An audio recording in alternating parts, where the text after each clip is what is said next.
السلام عليكم ورحمة الله وبركاته. ازيكم يا أصدقائي؟ النهاردة هقدم لكم موضوع جديد وهو البريتش كونسل. بريتش كونسل ده موقع بيتكلم عن ازاي انجليش كورسز اونلاين، وبرضو في كورسات بداخل مبنى البريتش كونسل. هو عبارة عن مبنى بيعلم وبيدي كورسات في اللغة الإنجليزية البريطانية، وده بيدي كمان عروض 20% على الكورسات وعلى التسجيل في الكورسات اونلاين. طبعا بيدي كمان هدايا، في حين هدايا اللي هو gift voucher.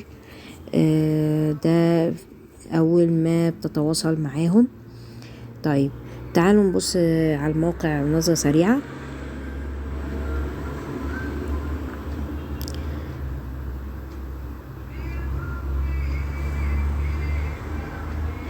بيفتح الموقع لينا زي ما احنا شايفين.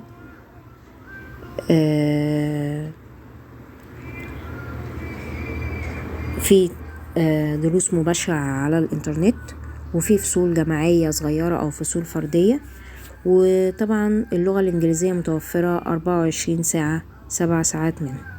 طبعا في خصومات لغاية 20%، ودي حاجة كويسة ان هو بيحفزك على بيعمل عرض بمناسبة عيد الفطر. طبعا فبيعمل عروض على خصم 20% على الكورس عشان خاطر بيشجع الناس ان هي تتعلم اللغة الانجليزية. طبعا متاحة على مدار الساعة طول الاسبوع.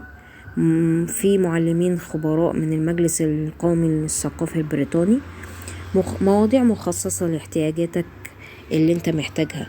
طبعا عايزين نشوف برضو القائمة الرئيسية، طريقة عمل الانجليش اونلاين والتكلفة. طبعا نبص عليها برضو. اول حاجة طريقة عمل برنامج اللغة الانجليزية على الانترنت. اول حاجة انت تقدر تتعلم من اي مكان دروس عبر الانترنت، مدتها 55 دقيقة على مدار اليوم. ممكن في فصول مباشرة عبر الانترنت تناسب مستواك لو انت مبتدئ او متقدم او مستوى وسط متوسط. في فصول صغيرة بتتعمل بتضم مثلا 10 طلاب، عشان خاطر تقدر تحصل على الاهتمام اللي انت محتاجه. كمان في منصة تفاعلية تقدر فيها جدول بتنضم للفصول الدراسية على الانترنت، وايه المناسب ليك وانت في البيت، يعني تقدر تدرس من وانت في البيت. طبعا في حاجة اسمها اختار خطتك الشهرية. نشوف كده هم عاملين ايه بالظبط. الخطة الشهرية اللي هو بتناسب ميزانيتك واسلوب حياتك، يعني تقدر تحدد الحصص اللي انت محتاجها، او كل شهر او كل سنة يمكن يعني ممكن تلغي الاشتراك في اي وقت. طبعا مواد والانشطة التعليمية مع اي خطة انت بتختارها. وصول الندوات والقواعد على الانترنت تحت اشراف معلم. بتقدر تاخد شهادات من مجلس الثقافة البريطاني، وكمان بتاخد بادج بيبقى عليه ان انت واخد من المجلس الثقافي البريطاني شهادة معتمدة. طبعا في فترة تجريبية مجانية 7 أيام للباقة الذهبية والبلاتينية، بتضم حصتين جامعيتين أو حصة خاصة على حسب ما انت تعوز. طيب سواء هتختار خطة شهرية أو خطة سنوية، أول حاجة بتستخدم وحداتك الدراسية لحجز الحصص. الحصة عبارة عن 55 دقيقة، الجماعية 55 دقيقة، والخاصة 25 دقيقة، يعني تلت ساعة أو ساعة، يعني 25 دقيقة. طبعا بيتم الدفع عبر الكارت والغاء الاشتراك الشهري في اي وقت. التكلفة او التسعير عندهم نظام الجولد 10 حصص دراسية في الشهر ب1350، وطبعا دي كان عليها خصم 20%، كانت ب1600 بقت ب1300، يعني الحصة الجماعية الواحدة ب135 جنيه. وتقدر تعمل فترة تجريبية مجانية لمدة 7 أيام، ما تدفعش حاجة خالص. عشان تجرب يعني الاسلوب بتاع الحصة يعني ماشي ازاي. طيب البلاتينيوم 15 حصة دراسية في الشهر، حصص مهارات على مستوى المهنة، بكام؟ ب1830 جنيه، يعني الحصة في الشهر، يعني الحصة الواحدة 122 جنيه للحصة الجامعية. وطبعا الدفع بيتم عبر الانترنت. طبعا في فترة تجريبية مجانية لمدة 7 أيام. في حاجة اسمها السيلفر، يعني احنا دلوقتي جربنا البلاتينيوم والجولد، في حاجة اسمها السيلفر، دي 5 حصص في الشهر ب1030 جنيه، يعني الحصة الجامعية الواحدة ب206. فطبعا دي معلهاش اي حصص مجانية. في كلام تحت مكتوب انه بيعتمد الدروس على حضور خلال الفترة التجريبية على خطة اخترتها. بياخد الدفعة الأولى من بعد 7 أيام. بيمكن إلغاء في أي وقت الفترة التجريبية المجانية تجنب الرسوم.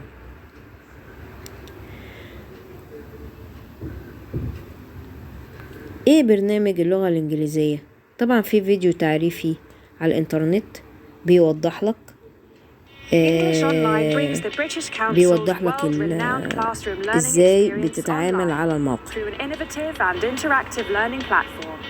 100% online, 100% you. You can choose your lesson schedule, work with expert teachers, and connect with students from around the شكل world. الفصول الجامعية اللي موجودة، وطبعا على الكمبيوتر بيتم الدراسة عليه، ومن البيت لو انت موجود تقدر تتعلم في اي مكان من خلال اللابتوب او جهاز الكمبيوتر. ودول المدرسين اللي هيقدروا يشرحوا لك. وكمان في ناس خبراء بيقدروا يدعموك ويساعدوك. في فصول جامعية تقدر تتكلم معاهم عبر الانترنت وحصص. طبعا 3 أنظمة للدفع اللي هو السيلفر والجولد والبلاتينيوم. السيلفر 5 حصص، البلاتينيوم 10 حصص، الجولد 15 حصة. طبعا كله اونلاين. وهما كده الفيديو بتاعهم التعريفي خلص. طبعا المنصة بتاعتهم لازم طبعا تعمل حساب مجاني تنشئه. في أسئلة شائعة، أي سؤال ممكن يخطر على بالك، وتقدر تبعت لهم ميل أو تقدر تتصل بيهم، بس طبعا لازم تسجل عبر البريد الإلكتروني الأسئلة اللي انت عندك، تقدر تتصل بيهم طبعا. بس لازم يكون عندك حساب على موقع البريتش كونسل. طيب كل اللي احنا شفناه ده هم اتكلموا فيه. طيب نقفل ونخش على الموقع اللي بعده. موقع برضو حاجة اسمها البريتش كونسل بيقدمها، اسمها الايلتس. الايلتس دي عبارة عن اختبارات موجودة بيقدمها البريتش كونسل. وبريتش كونسل مركز معتمد لاختبارات الايلتس. اختبارات الايلتس دي عبارة عن امتحانات في ناس بتحتاجها عشان تسافر برا، او عشان خاطر تقدم في وظيفة محتاجة شهادة الايلتس، او اي شيء بيطلب شهادة الايلتس. طيب لما بنحجز المكان بيبقى فيه دورة تحضيرية اسمها Road to IELTS Last Minute Course. دي بتتضمن 9 دروس فيديو واختبارين للتدريب على الايلتس الأكاديمي لكل من المهارات 4 اللي هي الاستماع والتحدث والقراءة القراءة والاستماع والتحدث والفهم. طيب في 5 نماذج تقارير امتحان إضافية مجانا بيرسلوها للمؤسسات مثل مكاتب الهجرة والجامعات. طيب ازاي نعمل امتحان ايلتس او ازاي احجز من خلال الانترنت؟ اول حاجة بتحجز من المكان احد مراكز الامتحان الرسمية. طبعا بتسأل طبعا خدمة العملاء هناك، هم بيقولوا لك. والامتحان على الورق او على الكمبيوتر، يعني في كمبيوترايز وفي على الورق. كل ما تحتاجه هو وثيقة هوية صالحة، بطاقة مصرفية إذا كنت تريد الدفع عبر الإنترنت. يعني لازم يكون بطاقتك سارية وتقدر تدفع على الكريدت. طيب نوع الامتحان ايه، والرسوم كام، والرابط اللي هتحجز عليه. طبعا في 4 أنواع للامتحانات. امتحان آيلتس أكاديمي سواء على الورق أو سواء على الحاسب اللي هو الكمبيوتر، والرسوم بتاعته 4300 جنيه، وتقدر تحجز من على الرابط. في آيلتس تدريب عام برضو نفس الرسوم، وتقدر تحجز على الرابط بتاعه. في آيلتس للتأشيرات والهجرة اليو كي في اي. في امتحانات مهارات الحياة اللي هي آيلتس لايف سكيلز، دي بيبقى ليها مستويات، بدا بمبلغ اقل شوية ب3500. طيب ايه اللي بتحتاجه ان انت عشان تسجل في الامتحان ده؟ اول حاجة بتوثق هوية سارية المفعول، يعني جواز سفر او بطاقة شخصية، لازم تكون بطاقتك مظبوطة. تمام. كمان لازم يكون ما يقلش عن 18 سنة، لان لو اقل من كده لازم بتبقى في موافقة من ولي الامر انه يحجز مكان في الامتحان. وطبعا هما ما بيدوش امتحان الايلتس اقل من 16 سنة. بالنسبة لامتحان الايلتس التأشيرة والهجرة، بإمكانك تسجل عن طريق الانترنت من خلال الجدول. في نموذج حجز بيتقدم في مراكز الامتحان، ده بيتملي وبيتقدم. طيب ادفع الامتحان ازاي؟ رسوم امتحانك يا اما الكتروني او خاص، او من خلال مكتب، من خلال تحويل بنكي، او في قسم الريفرنس سيكشن، قسم المرجعي اللي هو خاص بالدفع. بتكتب اسم العيلة والمدينة وتاريخ الامتحان. بمجرد لما بيتم الدفع من خلال التحويل البنكي بتبعت إيصال مع باقي المستندات. بعد ما بتحجز الامتحان بترسل رسائل إلكترونية لتأكيد الدفع، موعد الامتحان وعنوان المركز. بتعمل طبعا موعد اختبار للمحادثة، وتفاصيل الوصول للدورة التحضيرية. أي حاجة أنت محتاج تعرفها عن الامتحان في كتيب بينزل PDF، كتيب اسمه تعليمات المتقدمين للامتحان. ده بيحتوي على معلومات مهمة جدا على شكل الامتحان وأنواع الأسئلة والنتائج. في قسم في اسمه الترتيبات الخاصة للامتحان. طبعا في ناس بتبقى خايفة عن الامتحان، ففي ناس بتقدر تساعدهم وتدعمهم وتعدل لهم الفكرة اللي عندهم، وتديهم الأفكار الصحيحة عن ازاي يجتازوا امتحان الايلتس، لانه مهم جدا لأي حد بيسافر او بيدرس في جامعة لغات. وشروط طبعا واحكام امتحان الايلتس دي موجودة اثناء في المجلس الثقافي البريطاني. طبعا لازم تطلع عليها علشان خاطر تعرف انت بتتعامل مع مين. وطبعا دي حاجات ممكن يعني تقراها بعدين. يعني اخر حاجة واللي هو شد انتباهي، في English courses for adult. يعني ايه English courses for adult؟ يعني دايما احنا بندور على الموقع بريتش كونسل، ده بيتكلم عن ازاي تاخد الامتحان وازاي تدرس في اليوكي، وايه الايفنتس اللي موجودة في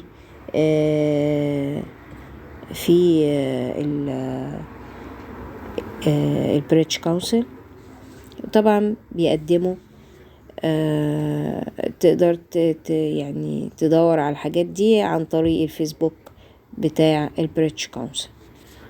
طيب نقدر برضو تعلم اللغة الإنجليزية احنا قلناها. الدراسة في المملكة المتحدة هما برضو جايبين تقدر تختار المواد التخصص اللي انت عايز تعرفها، زائد ان هما بيحفزوك ان انت تدرس هناك. في منح دراسية جامعة المملكة المتحدة، وتقدر تعمل استطلاع رأي. لازم تطور من اللغة الإنجليزية وتتمكن من الدراسة في العمل في الخارج. موقع BBC بيقدم مهرجان اسمه مازال شكسبير مازال حيا، برضو دي حاجة كويسة ان هما بيطوروا الانجليش. فدي تقريبا مسرحية او حاجة زي كده، فبرضو يمكنك. وبرضو الايلتس بيتطور عشان خاطر الدراسة او العمل في الخارج. طيب احنا برضو عايزين نعرف عملنا في التعليم والمجتمع والفنون، برضو دي انا معرفهاش، لكن نبتدي نقراها. ان هما بيتكلموا عن البحث التعليم على فرص الخريجين، وعملنا في المجتمع، واليوم الدولي للفتاة، حاجات كتير قوي. يعني هما دي حاجات اجتماعية هما متداخلين فيها، فممكن انت تقدر ان انت تتواصل معاهم وتعرف ايه اللي انت ممكن تقدر تقدمه. يعني مراكز التعليم بيجيب الفروع اللي هو تقدر تقدم فيها في القاهرة في العجوزة، وفي سيتي ستارز اللي هو مصر الجديدة، في القاهرة مصر الجديدة، في جامعة النيل في الشيخ زايد، في اسكندرية. فكل ده يعني حاجة كويسة. مع المركز الثقافي البريطاني بيقدم خدمات جيدة جدا، وارجو ان انتوا تستفيدوا بيها. يعني طبعا في نشرتنا الإخبارية دي بتقدم كل الأخبار الخاصة بس طبعا بعد ما تسجل على الموقع عندهم، ودي حاجة كويسة جدا. طيب آخر حاجة خالص بقى، البريتش كونسل بيقدم خدمات ايه كمان. قبل ما نخش على الفيسبوك بتاعهم طبعا لازم نخش على learning English kids. طبعا learning English kids ده بيقدم بيقدم حاجات كتير قوي. بيقدم listen and watch، وبيقدم read and write، وspeak and spell، وgrammar يعني اسمع واتفرج او شاهد، واقرا واكتب، وspeak and spell اتكلم وانطق، وgrammar and vocab يعني النحو والكلمات، وfun and games، وprint and make، وparents. طيب عشان نستفيد بالكلام ده كله لازم نسجل على الموقع طبعا، لان هما عاملين شغل عالي قوي على الموقع. في English courses من سن 6 سنوات ل17 سنة. تمام. طيب في ايه كمان؟ كل خانة احنا قريناها بيبقى تحتها الأنشطة بتاعتها. يعني listen and watch ده بيقدموا فيها أغاني وقصص قصيرة وفيديو زون وهاو تو. يعني برضو نشوف كده مثلا للأطفال سونجز الأغاني. تمام. طيب احنا عايزين نشوف الأغاني مثلا بتاعتهم عن الحروف، وطبعا هما بيتكلموا عن الأطفال. فالأطفال دي محتاجة ان هي تتعلم وتشوف وتتثقف. فطبعا دي الحاجات اللي موجودة على الموقع، وانا شايفاها ان هي متطورة وجميلة جدا. وزي مثلا الحاجات اللي قدامنا دي، فدي حاجات تعليمية، وبيتكلموا في مواضيع حتى اللي هي المصري، يعني الشارع المصري برضو، زي بيتكلموا عن رمضان، زي ما انا شفت رمضان شانت، اغنية رمضان بالانجليش. وطبعا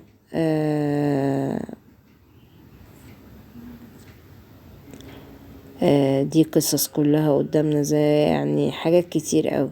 في شورت ستوريز، طبعا عايزين نشوف القصص القصيرة، وطبعا كلها ماشية أبجدي.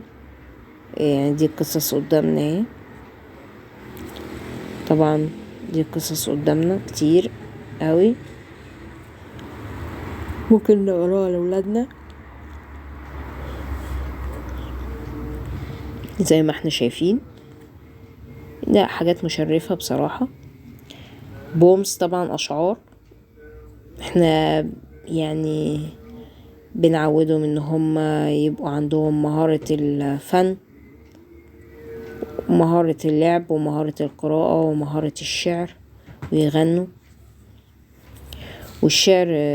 وكمان فيديو زون ده اللي هو بتعمل فيديوهات تشرح فيها حاجة او فيها يعني بتمارس اي حاجة. فطبعا دي حاجة برضو بتنمي فكر الطفل.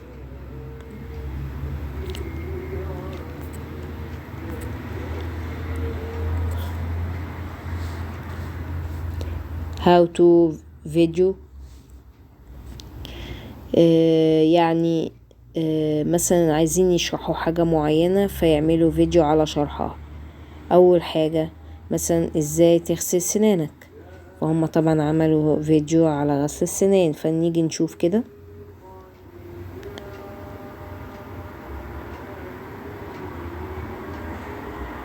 نحاول نشوف السكريبت. طبعا السكريبت بتاعهم اهو، بيجيب الفيديو وتحت منه الكلام.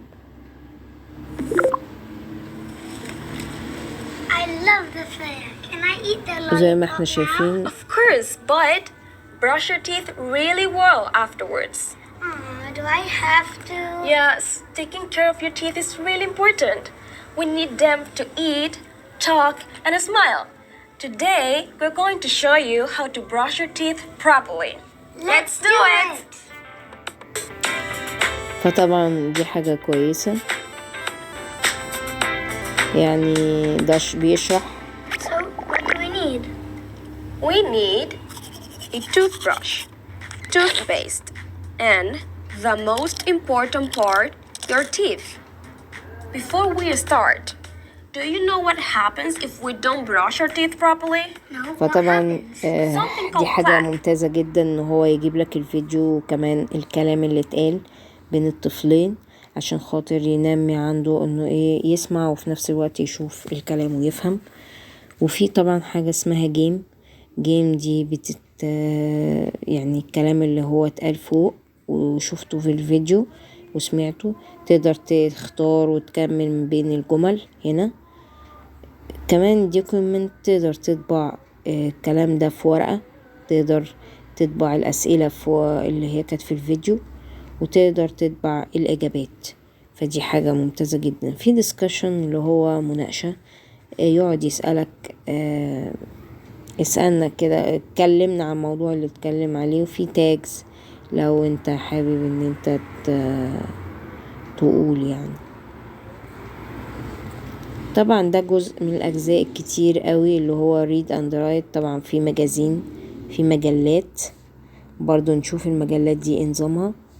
مجلات دي مثلا بتتكلم عن حاجات كتير قوي، زي ما احنا شايفين بتمسج الطريق المصريين برضو انه بيتكلم عن مصر.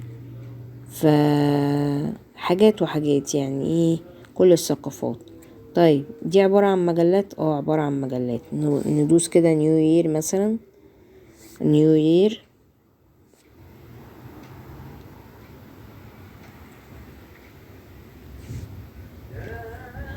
فتحت المجلة.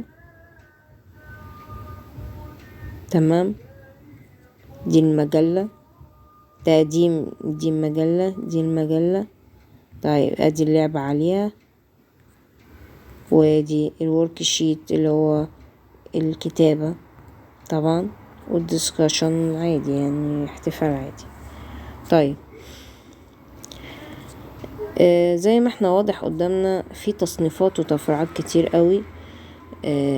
speak and spell طبعا في sounds، في spell، في tricky words كلمات خادعة، في grammar كتير، وفي fun and games، وفي نكت، وفي فلاش كورس، في كرافتس، في worksheet واجب. وطبعا عايزين نشوف الحاجات اللي معمولة ليه وازاي، برضو ده علم جديد ولازم الواحد يطور من نفسه. طبعا يعني انا باخد مقتطفات كده علشان خاطر انتوا تفهموا بشكل اسرع واظرف، يعني بدل ما لسه تقرا. طيب انا كده خلصت يعني جزء طبعا كبير، لكن ما شرحتش كل حاجة، لكن خدت يعني المهم اللي تقدر تفتح بيه الموقع وتقدر تفهم الدنيا ماشية عليه ازاي. بشكركم شكر كبير قوي ان انتوا سمعتوني، ويا رب اكون وفرت لكم المعلومة اللي انتوا عايزينها، ويا رب اكون شرحت لكم برضو بشكل جيد المعلومة على موقع تمام هايبر على الموقع. بشكركم شكر كبير، والسلام عليكم ورحمة الله وبركاته. ما تنسوش الشير والسبسكرايب